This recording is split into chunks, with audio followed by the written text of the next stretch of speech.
Hi everyone. Thank you so much for all the views and the subscriptions to my last video. It actually helped. The couple of comments that I got, it showed me that the content of this video could actually be helpful for a couple of folks, and that already makes me so glad. So thanks a lot. I'll start with a disclaimer.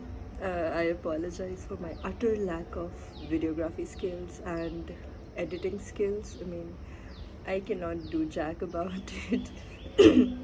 So instead, what I'm gonna do is make use of the stuff which is at my disposal, which is the beautiful background, nature where I live in this place, and we're gonna go old school. We're gonna use millions of notes that I have made and the physical copies of the books that I have, and we're gonna talk using that. Okay, so let's get started.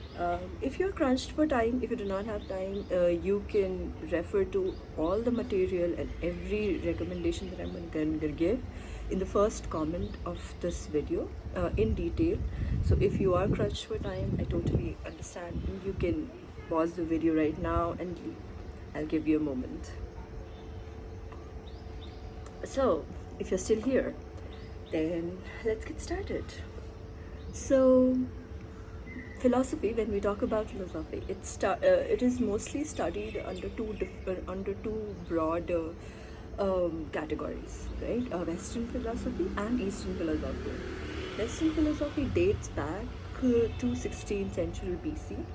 And it has got a beautiful background, like a beautiful story as to how it started from Thales and Anaximander, moving all the way up to Socrates and Pythagoras. So I'm just going to lightly touch upon that section. And as for the Eastern philosophy, I feel that Eastern philosophy and art, they deserve a video for their own.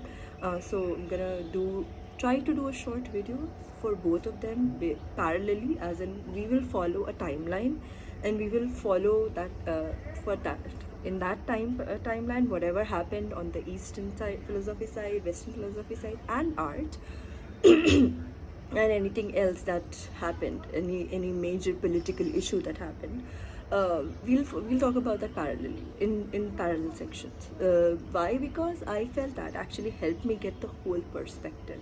And now perspective is the one thing that is very, very important when we read the historical texts, right? Because the texts that we're going to be talking about, they start from 6th century BC, and we need to know where these people are coming from. The words that they have written, it has a huge impact. Their thoughts have been impacted by the time and the place that they were in. So I'm so sorry. So I feel it is important that we keep that in mind and we go in that order, right? So thank you for putting up with that, and now let's get started. Even before 6th century BC, there's one very important text that I feel that you guys should, that I felt while reading the whole thing was very important, because all the authors that come after him, they make references to his work like it's common knowledge. They are expected to know their myths like the back of their hands. They will be using their myths in sort of idioms, right? One that you would be already very, very aware of is the Trojan horse. Right now, that has become like the norm for describing fishy situation.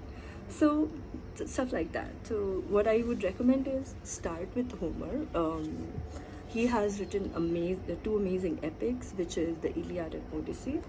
So, and here what is interesting to know is not about, so there are a lot of heroes that come from this Greek mythology, but what is also very, very interesting to know is how the Greek gods behaved, right?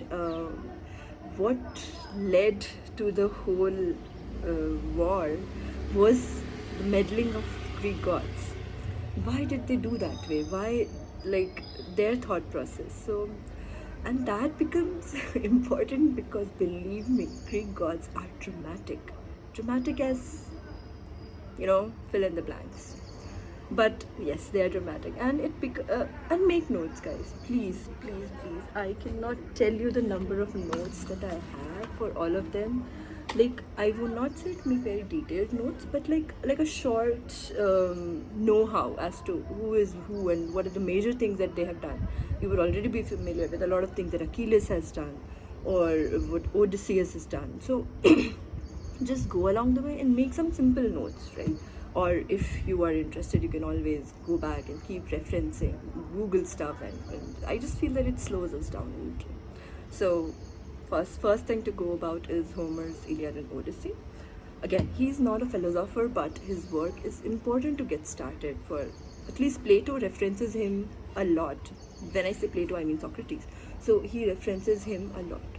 So that is important. Now moving to the next three tragedians of their time: Aeschylus, Euripides, and Sophocles. Out of all these three, Sophocles, I felt, had an amazing set of trilogy that he had written, the Oedipus Trilogy. You would already be aware of that term Oedipus, because it has the complex, the Oedipus complex has been taken from this.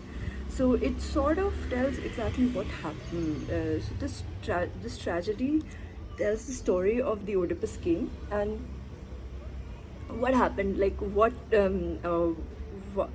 why that complex came into, like his relationship with his mother, with his father, all that complicated stuff. And the last play in the tragedy, sorry, in the trilogy is Antigone, and that is a woman-centric play. And having a woman-centric play in the 6th century, 5th century is amazing. I mean, I would definitely give you, like, if you do not have time to go through all of these three tragedians' work, I would definitely urge you to read the Oedipus Trilogy. It's really short, but yeah, definitely give it a go. Now, I have talked about all the translations and the publications in the comments, so please just go through them. You'll understand better.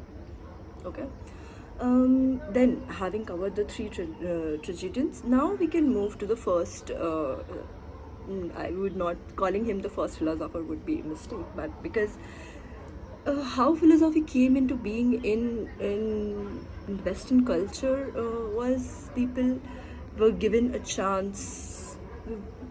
I mean, someone just thought about, someone questioned the norms, and since then the philosophy started, and no one is better at questioning the norms than Socrates. He's practically the Riddler. He's practically the modern day Riddler. So yeah, and most of his work, he has never written down any work. Okay, all his work has been written down by Plato. Now it is very, very controversial whether Plato was alive towards the last end of Socrates' life, or is it just hearsay? A lot of that history is actually lost. But what concerns us is the works that Plato has written, keeping Socrates as the central figure. Now, he has written a lot of stuff, but the three, if you are crunched for time and if you want to just go through his most important work, which I felt, then just start with Symposium, move on to Apology, and then finish it up with The Republic. Okay? And Benjamin Jowett is considered the gold standard for the translations, but they are a little hard to come by. I did not find them very easily on Amazon, but luckily for me, I have access to Apple Books. So, and if you have access to Apple Books, I would really request you guys to make full use of it, because Apple has surprisingly some of the best translations available there, free of cost for Apple users, right? I mean, this is actually one thing that I read in his book, in Steve Jobs' book. Sorry, but I'll talk about that later. Or never. So yeah, in Plato, please try to cover these three. There are a lot of other amazing works, but you can at least, if not everything, you can do these three. Now this is the time where I say that about the reference materials. So for reference material, the main thing that helped me a lot was the podcast Philosophize This. It is easily available on Spotify, on YouTube itself, and on Apple Podcasts as well. And this fellow, Stephen West, he has done an amazing job at giving a very, very unbiased, holistic view of the philosophy of both the Western and the Eastern side. He has tried to do his best in that, and he all goes chronologically. So you can, the moment you are done with your basic literature, you can start with you can start with the podcast. And along with that, this book, The Story of Philosophy. Now I see this book becoming very popular. I even saw it in Blossoms the other day. Earlier, I did not. I had to research a lot to get the name of this book. I'm sorry. So, this book actually also covers a lot of philosophers chronologically, and this is a very good place to start to understand, the crux of Plato's work. The allegory of the cave, which you will get in the Republic, has been explained very nicely in this. So definitely give it a go. And Will Durant is hilarious. He is unapologetic and hilarious. I really love his writing. So follow this if you want. Now, after this, if you have finished Socrates / Plato, you can move to Aristotle. Aristotle was Plato's student towards the end, and his work, initially when he started writing, he was a follower of the Socratic method, but then he started differing from it a little bit, and then he changed his story a lot. He changed his thought process a lot, and that's where the whole Aristotelian philosophy comes into picture. It differs a lot from the Socratic method. So his work, he has also written a lot of work, but the four that I have mentioned is the metaphysics, the enigma, and politics, and I'm sorry. So I would say, if you do not have his writing is a bit complicated, a bit more complicated than Plato. So if you do not have the time to go through all of them, I know I did not. Again, I would say follow this book, The Story of Philosophy, and follow the podcast. You will get the whole gist of it. And I hope by this time you're already making notes. Believe me, the notes will come in handy. So now, if you have done with Aristotle as well, so these two are the main philosophers of the that we will be covering in this time period. But I would urge you to not stop there. There are a few more important texts that are required that you might need towards the end of your journey of philosophy. Actually, it never ends. It's an ongoing journey. I mean, it's still going on for me. But after this, if you still have interest in philosophy, I mean, if you have interest in art, if you have interest in just knowing people, trying to understand them, or the situation that they were in, and the political scenario of the world at that time, these texts are important, guys. That's what I feel. I mean, they reflect a lot of these things, and as we talk more and more, you'll understand why I say this. And even if you hear the podcast that this fellow Stephen West talks about, even there it becomes very, very evident why it is important. So if you have time and interest, after this, please give Virgil's Aeneid a go. It's beautiful. It's beautiful. I liked it more than Homer's work. I liked it more than Odyssey. So Virgil's Aeneid is also a beautiful epic. It's also about the Greek, the war that is happening, and it's an extension of that. And apart from that, apart from Aeneid, you can, and so the translation for Virgil that I have is the Robert Fagles one. It's amazing, amazing, amazing, amazing, and you can see my markings here. So if you have time, please go through that. This works. And apart from him, another story that has become the gold standard for the Greek mythology is Ovid's Metamorphoses. Hello. That's pigeon has come here. A couple of pigeons. Bye bye. Ta-da. So Ovid's Metamorphosis is also very important. If you're interested in mythology, in the myth, but honestly speaking, even I don't know. I mean, even I, who am I? I'm not. I don't know all the mythologies very well. I still sometimes get confused between whose child is who. Zeus. Oh. Anyways, so yeah, you can give Ovid Metamorphosis a go. But one thing, oh my god, you guys must hate me by now. One thing I would really like you guys to read is The Divine Comedy. I love this book. I love this book. I love what this guy is going through. Not this guy. This guy. I love what this guy. So this is Virgil and this is Dante Alighieri. And it's an epic. It's a beautiful, beautiful epic. I mean, the whole book is a dream, literally.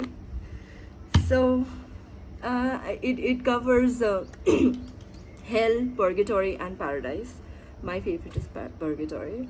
So the translation that I read was John CRD one. There are a lot of beautiful illustrated ones out there as well.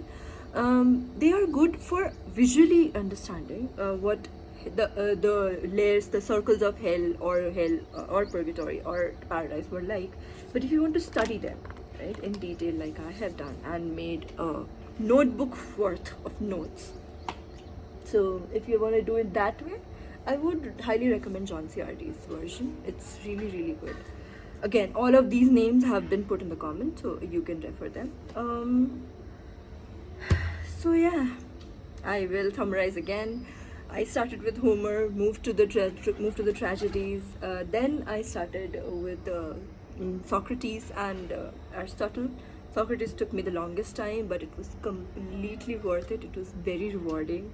Once I got the allegory of the cave, I could never unthink about it or unsee that, for that matter.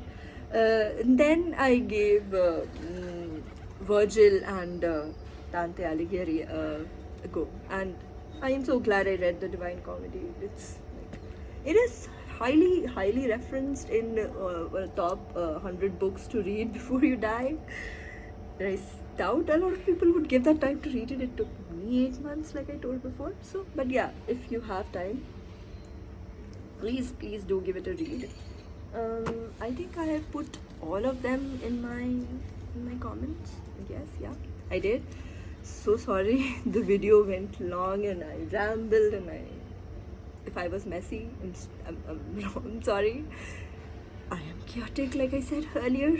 Please tell me if I can do something or I can change the way I tell this to you guys. If you want it to be even more summarized, shorter videos, please tell me. I mean, I'm doing it, I won't say I'm doing it only for you guys, because there's a lot of stuff in my head that needs to come out. It wants to come out, so I'm doing this. But if you guys want me to change something, the way I tell it to you guys, please let me know. Again, I apologize for being so embarrassing. Thanks a lot. Bye guys.